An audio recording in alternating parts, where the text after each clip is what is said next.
wafdi balaaran oo horkacayo gudoomiyaha xisbi xaakimka kulmiye oo maalmihii ugu dambeeyay ku sugnaa deegaanada gobolkan saaxil ayaa maanta booqday deegaano ay ka mid yihiin ximan gidheys kubuux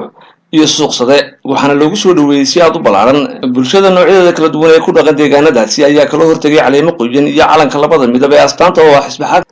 wafdigan ayaa ka dhex muuqdeen siyaasiyiin miisaan ku leh guud ahaanba dalkan oo dhankooda ka daran celiyay soo dhaweyntan diiran ay kala kulmeen deegaanadan ka tirsan gobolka saaxil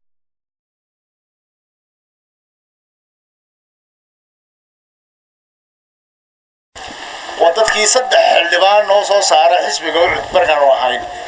xisbigii baa laga dhacay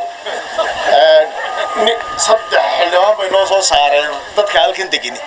mid sheekha mid berbera iyo mid burcad ahaan iyo guud ahaanba intii aanu jiida maraynay niyadii wanaagsaneed iyo kalgacalkii aan nagala hor timaadeen ayaanu aad iyo aad idinka mahad celinaynaa taasi waxay muujinaysaa inaad garab taagan tihiin musharaxa Muso Cabdi Muuse Cabdi oo runtii halkana sidii hore loo sheegay hore u gashaday maalgashi fara badan waqtigii adkaa ee dhibaatooyinka faraha badani jireen maantana laydinka baahan yahay gudoomiyaha golaha deegaanka degmada berbera cabdishakuur maxamuud xasan ciidin oo isaguna halkaasi hadal ka soo jeediyay waxaa ka mid ah hadaladiisii celinayaa soo dhaweynta qiimaha leedka mahad celinayaa sida dadka u soortaan ma idinka mahad celinayaa laba qodob ma ku soo ururinayaa waa qodobka koowaad waxaan leeyahay madaxweynaha mustaqbalka maalinta dhow insha Allah waxaan leeyahay wali waxa socota mubaayacadii baa ku socota dadkan waxay diyaar u yihiin inay mubaayacadii ku siiyaan oo ay kugu dhaartaan halkay mucaaradku balgeliyaan in aad insha Allah tacaala noqoto madaxweynaha maalinta dhow mana dhamaanayso ilaa iyo inta foodka lagu gurayo siyaasada deegaanada marba meel tagi doona qodobkayga labaad baan soo ururinayaa mudane gudoomiye halka waxaan ku hayaa horteeda yaala waa buug gaari ku qalabaysan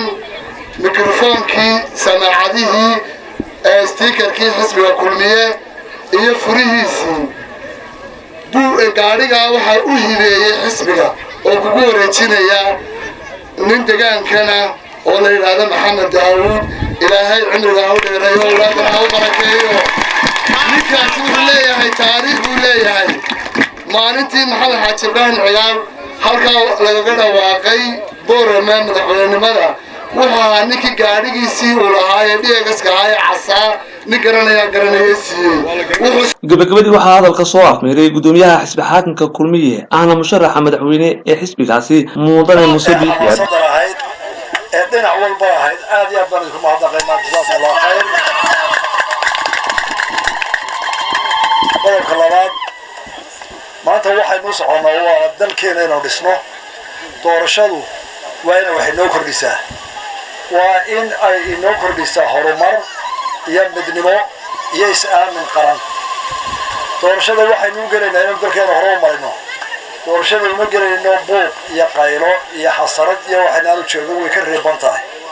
tartankuna waa inuu ahaadaa nabadgelyo iyo hadal waayeelnimo iyo isxaaq dhowrid iyo is-ixtiraam ayaynu ku wadaynaa doorashada dhinaceenayno